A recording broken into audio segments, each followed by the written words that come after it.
John Rice. GE, the company that makes everything, or so it seems. Mr. John Rice, Vice Chairman GE, runs a company that could well be a metaphor for globalization.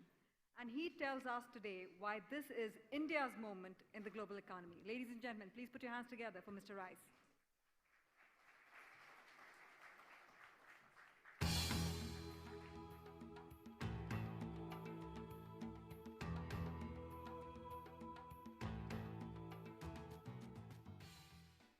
Thank you very much. It's an honor to be here, and I'd like to thank Economic Times for the invitation. And I'm going to start my comments. I've been asked to give you a little bit of the industrial view of what's happening in India from our perspective. I'm going to start with some thoughts about last week's World Economic Forum, which I know that a number of you attended, and it was different. It was different because I felt like the sentiment in the group meetings was more negative. There were lots of questions about geopolitics, about China's real growth rate. But frankly, in the middle of all this, a little bit of pessimism, there was a ton of optimism about India. Everybody wanted to know what we really thought about India, and could India be as good as it looked from the outside? My answer to that question was yes. If I think back 5 years ago, all the discussion was about the BRICS. Today, 2 of the BRICS are on life support, and India stands tall. I think about our experience in India, which goes back 100 years. Today we have 20,000 employees. All of our businesses are represented here. And we're very proud. 400 of our newest employees work in a new multimodal manufacturing facility that we've built over the last couple of years in Pune. This is an important facility for us in the country, we think, for a lot of reasons. It's a diverse workforce. We're extremely proud of the talented women that we have working as engineers and on the shop floor. And we export 50% of what comes out of this plant outside of India.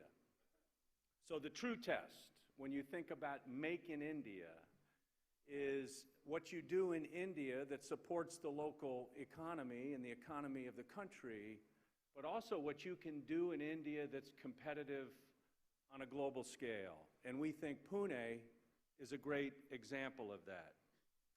So from our perspective, lots of favorable tailwind and opportunities in India for us to invest, and none as important as the rail modernization deal that we participated on successfully at the end of last year.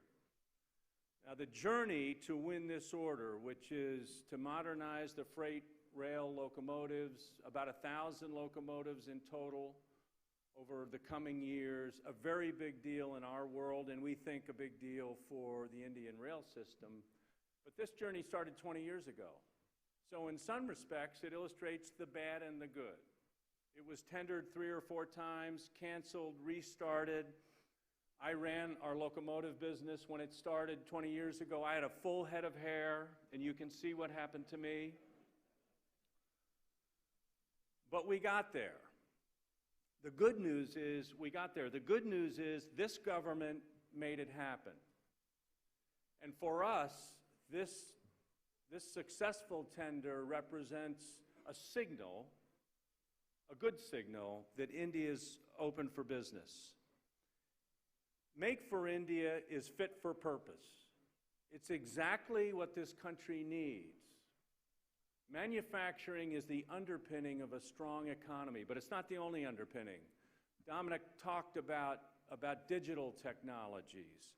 Digital India is also an important initiative. We live in a world where we believe that all industrial companies will become digital companies, and many digital companies will become industrial companies.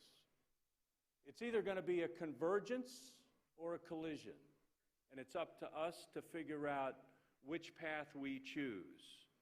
But from where we sit, the priorities that this government has placed on manufacturing and the evolution of digital technologies are exactly right if you want to win in the 21st century. The project, the railway project, will result in a $200 million investment in a manufacturing facility in Bihar. This carries with it everything that you would expect. One of the mistakes that some countries make is they focus on investment and employment numbers only, without talking about the ecosystem that comes with that. Nobody ever asks how much we're going to spend on training and human capacity and supply chain development and all the work that goes with that. If you don't invest in those things, at the same time you're building the plants and hiring the people, then what starts out as 500 or 600 or 700 employees goes to 300. If you do make those investments, what starts out as 500 or 600 or 700 employees goes to 1,000 or more. So that ecosystem that comes with each of the investments that all of you think about making and we think about making is as important as the headline investment and number of jobs. So from our perspective, as a company that's been around for 100 years, India is open for business. But it's not like there isn't more work to do. The frictional costs of doing business here are still intimidating at times. Taxes, paperwork, permitting processes, all of that can be improved, and we know that the governments are working on improving it. My point is, the work still has to be done. And we can't compare ourselves to where India was yesterday or last year or the year before. The benchmarks are global. So when we think about the cost of doing business, we have to compare ourselves with the best countries out there. When we think about speed, doing it faster than we used to do it is only one benchmark. The real benchmark is whether we can do it faster than everybody else. When you do that, you win on a global scale. And I think that's the mission that India is on. There is a lot of capital, I think, still sitting on the sidelines, waiting to be tempted to invest in India. The right pricing signals, the right market signals in oil and gas and other industries will create more foreign direct investment, and there are companies lined up to do it because they see the market and the potential for India. So we think, from the perspective of General Electric, and I think the perspective of many of the companies that are represented in this room, that India is open for business. Now is the time, and these governments at the federal level, at the state level, are ready to do it. Thank you for listening.